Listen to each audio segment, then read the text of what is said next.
ناظرین السلام علیکم ورحمۃ اللہ وبرکاتہ۔ امید ہے کہ آپ کے مزاج گرامی اچھے ہوں گے۔ اللہ پاک آپ کو اور مجھے سب کو سلامت رکھے، سب کو اپنی حفاظت میں رکھے۔ تو آج کا میرا موضوع ہے کہ نماز کے فوائد۔ میں اپنے موضوع کی طرف آنے سے پہلے آپ سے یہ ریکویسٹ کرتی ہوں کہ اس چینل کو سبسکرائب کریں، لائک کریں اور شیئر کریں۔ مسلمان ہونے کے ناطے ہر مسلمان مرد اور عورت پر نماز فرض ہے۔ اس سے ہم رب العالمین کا شکر ادا کرتے ہیں، بلکہ آخرت میں یہی نماز ہمارے اعمال میں اضافے کا سبب بھی بنتی ہے، اور آخرت کا ذریعہ بھی نماز ہے، جنت کا ذریعہ بھی نماز ہے۔ نماز کی وجہ سے انسان بہت سی برائیوں سے محفوظ رہتا ہے، بے حیائی سے دور رہتا ہے،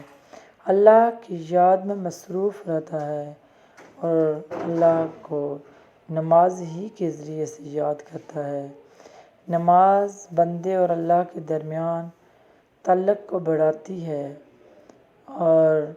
انسان اور نماز کی وجہ سے بندے اور اللہ کے درمیان محبت بڑھتی ہے۔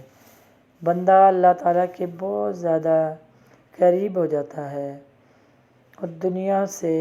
بے رغبتی اختیار کرتا ہے، اور نماز روز قیامت ہمارے نیکی کے پلڑے کو جھکائے گی اور ہمارے لیے جنت کا ذریعہ بنے گی، اور اسی طرح ہمارے نامہ اعمال میں اضافے کا سبب بنے گی، اور ہماری گناہوں کے پلڑا نماز کی وجہ سے ہلکا پڑ جائے گا اور دوزخ سے خلاصی ہوگی۔ نماز کو اسی طرح ادا کیا جائے جس طرح نماز کے ادا کرنے کا حق ہے۔ مثلا نماز کو آہستہ آہستہ ٹھہر کر پڑھنا چاہیے، رکوع و سجود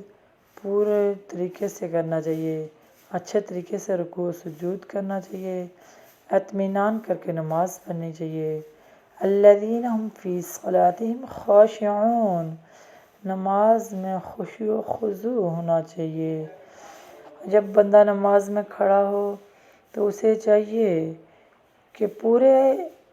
خشوع و خضوع کے ساتھ، اطمینان کے ساتھ ٹھہر کر نماز ادا کرے۔ جلدی نماز ادا نہیں کرنی چاہیے، اور اپنے رب کو جب بندہ یاد کرے تو اسے ویسے بھی بہت سکون آتا ہے، اطمینان آتا ہے، اس کے قلب کو سکون آتا ہے۔ تو نماز کو ٹھہر کر جس طرح اس کے ادا کرنے کا حق ہے اسی طرح نماز کو ادا کرنا چاہیے، اور نماز کو وقت پر بھی ادا کرنا چاہیے۔ نماز کو وقت پر ادا کرنے کا ایک فائدہ دنیا میں بھی یہ ہے کہ انسان جو نماز کو وقت پر ادا کرتا ہے ہر کام میں وقت کی پابندی کا وہ عادی بن جاتا ہے، تو اس طرح اسے کامیابی اس کے قدم چومتی ہے، کیونکہ جو بھی کام ہم وقت پر پابندی سے کریں گے تو اس میں انسان کبھی ناکام نہیں رہتا، کبھی پیچھے نہیں جاتا، آگے ہی بڑھتا جاتا ہے اور بلندیاں چھوتا ہے، کیونکہ ایک وقت کی پابندی کرنے سے انسان کے بہت سارے فوائد حاصل ہوتے ہیں۔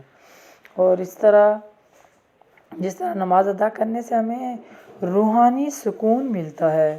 وہاں نماز ادا کرنے سے جسمانی فوائد بھی حاصل ہوتے ہیں، کہ جب انسان اسٹیٹ نماز میں کھڑا ہوتا ہے تو اس کی کمر سیدھی ہو جاتی ہے اور بہت سی بیماریوں سے وہ محفوظ رہتا ہے۔ جب رکوع کرتا ہے تو کمر درد سے محفوظ رہتا ہے، اور فجر کی نماز جب انسان ادا کرتا ہے تو اس نماز ادا کرنے کی وجہ سے پابندی سے جو نماز ادا کرے گا اس کا فائدہ یہ ہوگا کہ وہ شیطان کے شر سے محفوظ رہے گا، سستی اور کاہلی سے محفوظ رہے گا، اس کا جسم اور ذہن تر و تازہ رہے گا، وہ اپنے آپ کو فریش پائے گا، بہت زیادہ اپنے کام مقررہ وقت پر کر پائے گا، اور ظہر کی نماز ٹائم پر ادا کرنے سے یہ ہوگا کہ کھانے کے بعد اگر نماز ادا کرے گا تو اس کے کھانے کو وہ ہضم کرتی ہے، اور اسی طرح عصر کی نماز ادا کرے گا تو اس کے بعد ذکر اذکار کرے گا تو اللہ تعالیٰ کے ساتھ تعلق کا ذریعہ ہے۔ مغرب اور عشاء کی نماز ادا کرنے سے بھی انسان بہت سی بیماریوں سے محفوظ رہتا ہے۔ اور فرض کریں اگر ہمیں سر کا درد ہے تو نماز ادا کرنے سے جب ہم سجدہ کریں گے تو اس میں کمی واقع ہوتی ہے، کیونکہ یہ میرا ذاتی تجربہ ہے کہ مجھے جب سر کا درد ہوتا ہے تو میں جب نماز ادا کرتی ہوں، رکوع میں جاتی ہوں تو بہت ساری میں محسوس کرتی ہوں کہ سکون ہو رہا ہے، سر کے درد میں کمی آ رہی ہے، کیونکہ انسان جب سجدے میں جاتا ہے تو اس میں بہتری یہ آتی ہے کہ خون جو دماغ کی شریانوں تک نہیں پہنچ پاتا، وہ سجدے میں جانے کی وجہ سے دماغ کی شریانوں تک پہنچتا ہے، گردش کرتا ہے تو ہمیں سر کے درد کا آرام آ جاتا ہے۔ اور اس طرح یہ ہوتا ہے کہ جب ہم سجدے میں دیر لگاتے ہیں تو دماغ پورے جسم میں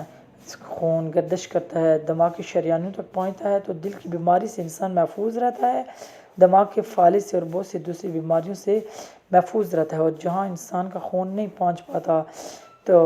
وہاں سجدے کے دوران وہ خون وہاں گردش کرتا ہے تو بہت سی بیماریوں سے نجات مل جاتی ہے۔ اس کی ایک مثال ایسے ہے کہ اگر 3 منزل کا گھر ہے تو سب سے نیچے والی منزل کے نیچے ایک کنواں ہے، تو پانی کی تھوڑی کمی ہے تو وہ پانی پہلی منزل پہ تو صحیح پہنچ جائے گا، دوسری پہ اس سے کم ہوگا، تیسری تو پہلی بات ہے تو پہنچ ہی نہیں پائے گا، اگر پہنچے گا بھی تو بہت کم۔ تو یہی مثال ہے کہ انسان جب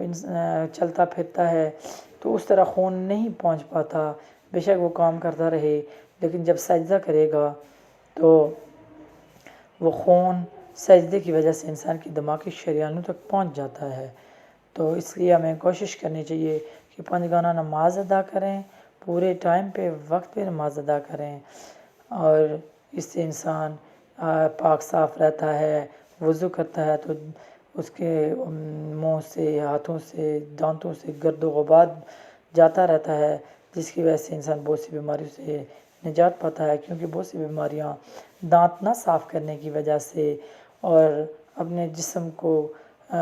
صاف نہ رکھنے کی وجہ سے ہمارے اندر جذب ہو جاتی ہیں۔ تو جب ہم اپنے جسم کو